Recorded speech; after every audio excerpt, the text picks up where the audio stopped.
वाह।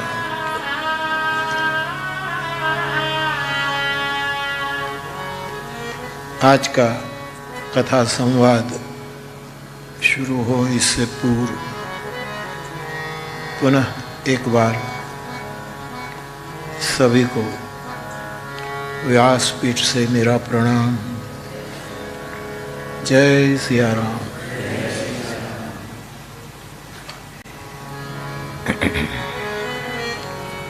पंपा सरोवर के तट पर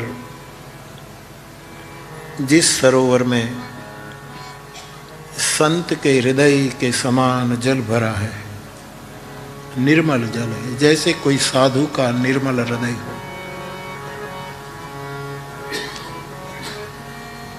हृदयम यस्य ची शीतलम, शंकराचार्य कहते हैं, जिसका हृदय शीतल है,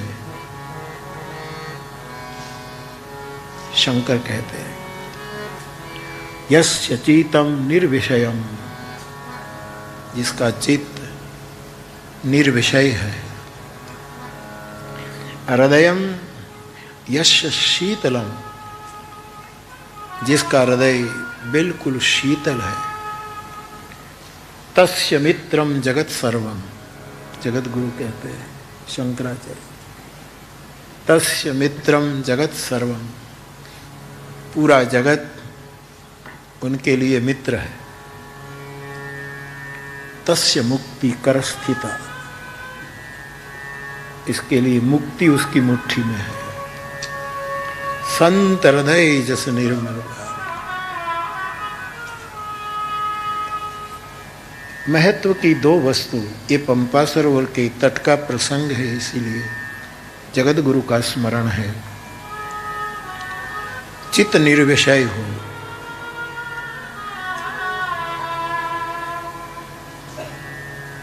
मन विषयी हो तो चलेगा,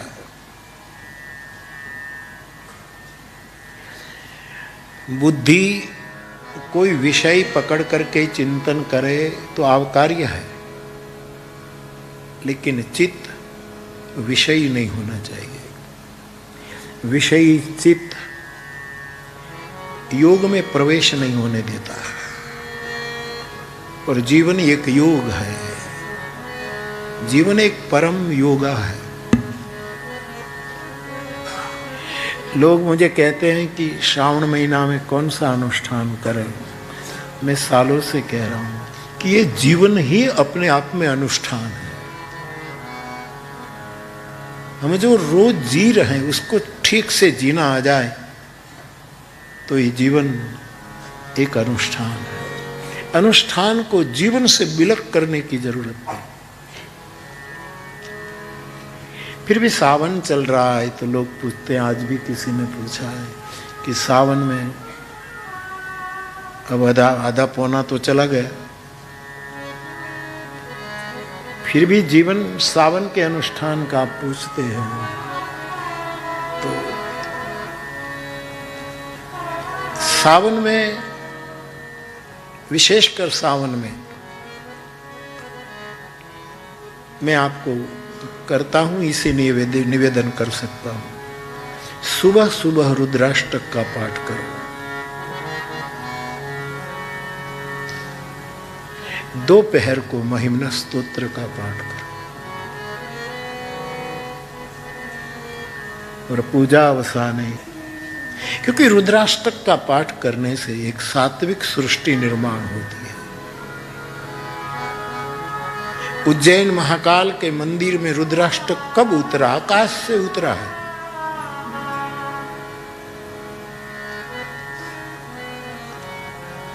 एक परम साधु को न समझने वाला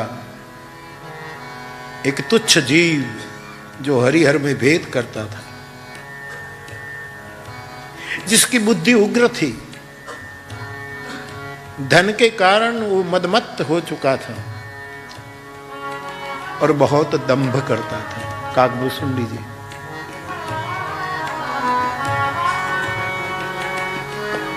महाकाल के मंदिर में अपने गुरु का वो अपराध कर बैठता है। जिस गुरु ने उसे मंत्र दिया, जिस गुरु ने उसको जीवन दिया, शुद्रता से श्रेष्ठता प्रदान की।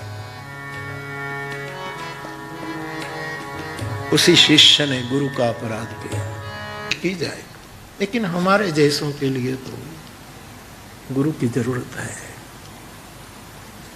तो महाकाल के मंदिर में एक परम साधु का अपराध काकभूषुंडी जी ने कर दिया।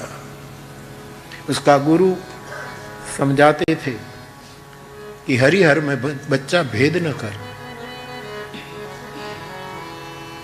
ये दोनों एक दूसरे के स्वामी हैं, सेवक है, सखा है, ये अभिन्न है।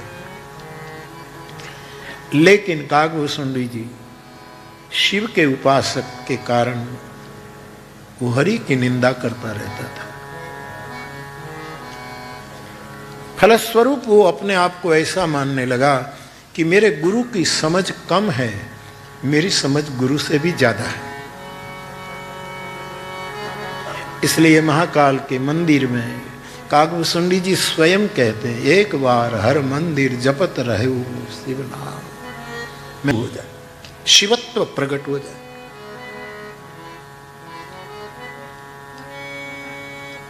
सात वस्तु है मोक्ष भैया के ने ધીરુભાઈ સરવૈયા ધીરુભાઈ જ કીધેલું છે એક વખત કે એક ભાઈને ઘરે મહેમાન આવે ને એટલે પાડોશી એક ભાઈને ઘરે આવીને ખાટલો જ માંગી જાય, તમારો ખાટલો આપો. તો વેવાઈ આવ્યા છે, મનસુખલાલ આવ્યા છે, એટલે એના વેવાઈનું નામ મનસુખલાલ આવ્યા છે, ખાટલો આપો.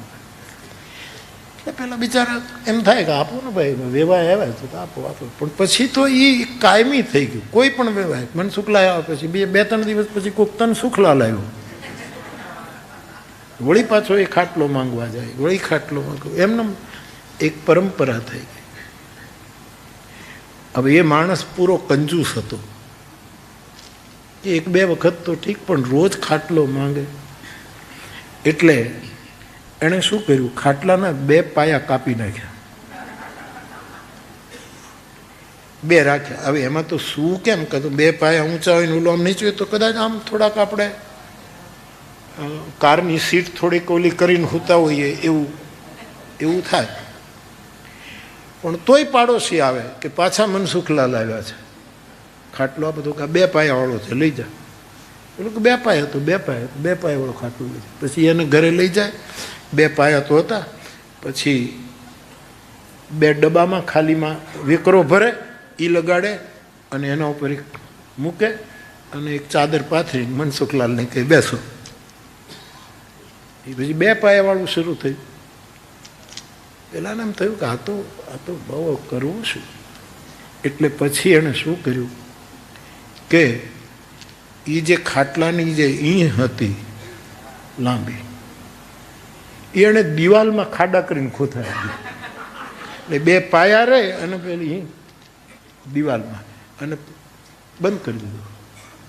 પાડોશી આવે તો એમ કે ભાઈ હવે તો નથી, આ બે પાયા ખલાસ થઈ ગયા અને બે પાયા તો અમે આ અંદર નાખી દીધું છે, હવે એમાંથી કાઢી શકાય. એ તો વિનોદ હૈ. ખટવાંગમ, એક પાયો, આ એનું ફર્નિચર છે.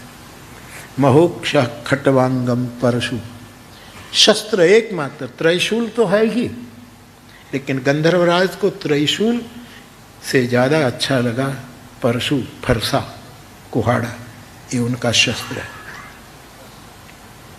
अजीनम वस्त्र, एक मृगछाल, ये उसका वस्त्र है. मैं और आप सावधान हो जाए. जितना स्मृति में आए मैं आपके सामने पेश करूं. एक गुरु अपराध है. गुरु के साथ कभी अद्वैत नहीं होना है. शंकराचार्य भगवान ने भी मना किया है, जगत के साथ कैसे भी रहो, लेकिन गुरु वो मेरा बाप है, मैं उसका हूं. वो मेरा मालिक है, मैं उसका गुलाम हूँ. वो मेरा स्वामी है, मैं उसका सेवक हूँ. वो मेरा सर्वस्व है, मैं उसका कुछ नहीं. तुम दयाल दीन हो, तू दानी हो। कई लोग कहते हैं कि हम गुरु और शिष्य अद्वैत सिद्धांत के रूप में अच्छा है, लेकिन यहां गुरु के साथ अद्वैत, वहां द्वैत जरूरी है। वो स्वामी मैं सेवक का, ये जरूरी है। लेकिन जो लोग गुरु के साथ अद्वैत, कौन गुरु कौन शिष्य, मैं भी गुरु हूं वो भी है, तो ये अपराध है। दूसरा, गुरु को केवल मनुष्य समझना अपराध है। नर रूप हरि, ये नर के रूप में हरि है। जैसे गोस्वामी जी कहते हैं, कृपा सिंधु नर रूप हरि, ये दूसरा अपराध है। तीसरा अपराध है, अपने गुरु ने जो हमें मंत्र दिया हो और कोई तथाकथित गुरु आ जाए, वेशधारी गुरु आ जाए और प्रलोभन दिखा करके तुम्हारा मंत्र बदल दे कि इसमें क्या रखा है, ये मंत्र जपो, तो गुरु का दिया हुआ मंत्र छोड़ देना गुरु अपराध है। तीसरा, चौथा गुरु अपराध है, गुरु ने कोई इष्ट ग्रंथ दिया हो कि बेटा रामायण पढ़। आज किसी एक माताजी ने मुझे चिट्ठी लिखी है कि बापू हमारे घर में हम रोज रामचरितमानस का 2-4 चौपाइयों का निरंतर पाठ करते हैं, इसमें एक छोटा बच्चा भी है जो पढ़ता नहीं। ऐसी एक चिट्ठी मेरे पास है। एक दिन वो माताजी लिखती है कि मुझे बाहर गांव जाना था, तो मैंने सबको कहा कि रामायण का ये हमारा इष्ट ग्रंथ है, उसका पारायण पाठ करते रहना, 5 मिनट जो करो करते रहना। तो गए, फिर बाहर गांव जाकर आए, परिवार ने ये क्रम चालू रखा। तो ये बालक को पूछा माताजी ने कि बेटा ये क्रम तो क्या तूने, तो मैंने भी पाठ किया, तू तो पढ़ता नहीं। बोले माँ तू तो कहती है ना कि हर एक जगह राम है, तो फिर मैं चौपाइया देखता हूँ, राम राम राम राम राम राम राम राम राम राम राम राम राम राम राम राम राम, और मेरा पाठ हो जाता है। दादी की आंखें डबडबा गई, मेरा ये पाठ है। मैं आपसे निवेदन करता हूं, गुरु का दिया हुआ ग्रंथ कभी बदलना नहीं। गुरु ने भगवत गीता दी हो, भागवत दिया हो, मानस दिया, कोई भी भगवत सनातन धर्म के वेद से लेकर के हनुमान चालीसा तक अद्भुत ग्रंथ है। इनमें से कोई भी ग्रंथ, कोई कहे कि नहीं ये तुम्हारे ग्रंथों में कुछ नहीं है, तुम्हारे पुराणों में कुछ नहीं, तुम्हारे वेद में कुछ नहीं, ये ग्रंथ लो, ये ग्रंथ लो, भ्रमित मत होना।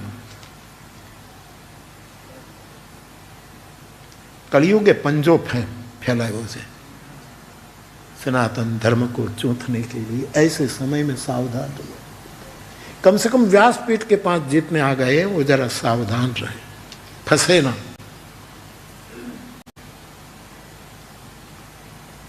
गुरु मंत्र को बदलना अपराध है, गुरु ग्रंथ को बदल देना अपराध है। गुरु हमारा साध्य है, उसको साधन बनाना अपराध है। गुरु को साधन न बनाया जाए, गुरु के नाम से प्रैक्टिस न की जाए, प्राइवेट प्रैक्टिस न की जाए, वो साध्य है, हमारा लक्ष्य है। गुरु, मैं और आपके साथ जुड़ करके हम सहचिंतन कर रहे, ध्यान देना, सहचिंतन विनोबा जी का शब्द है। जैसे गौरांग महाप्रभु कहते हैं कि सह संकीर्तन, हरे कृष्णा हरे कृष्ण, वैसे समूह प्रार्थना गांधी जी कहते हैं सह प्रार्थना, समूह खेती, समूह श्रम, सह चिंतन। हम मिलकर के चिंतन कर रहे हैं। गुरु को साधन बनाना है, गुरु का अपराध है। और ऐसे कोई महापुरुष हो जो हमारी सब कुछ बातें जानते, उसके पास झूठ बोलना गुरु का अपराध है, एक गुरु अपराध है। गुरु के कारण मिली प्रगति के बाद गुरु को शिखावन देना गुरु का अपराध है। मेरी बिल्ली और मुझसे म्याऊं, ये गुरु अपराध है। काकभूषुंडी को किससे मिला था? ये परम साधु से मिला था, लेकिन आज उसका वो अपराध कर रहा है, उसका अपमान कर रहा है। गुरु से विद्या प्राप्त करने के बाद कभी कभी इतिहास भी गवाह है, कभी कभी आश्रित ऐसा मानता है कि गुरु में जो है ज्ञान, उसमें जो विद्या, इसमें से ज्यादा मेरे में है। युवान ये भ्रांति कर, युवान आदमी होता है ना किसी बूढ़े गुरु के, तो उसको ये होता है कि हम आ गए, इसलिए गुरु से भी द्रोह करने लगता है, द्वेष। इसलिए हमारे यहाँ एक मंत्र आया, ओम सहनावतु सहनौ भुनक्तु सह वीर्यं करवावहै तेजस्विनावदितमस्तु मां विद्विषावहै। गुरु शिष्य अष्टक की महिमा। शास्त्रों में 8 प्रकार के पाश बंधन माने हैं। अष्टपाशा प्रकृतिता,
हाँ सावन में करता हूँ, बाकी रुद्राष्टक डेली। सावन में सुबह मेरा रुद्राष्टक, दोपहर को पूरा महिमा, पूरा याद नहीं लेकिन मैं उसकी रखता हूँ।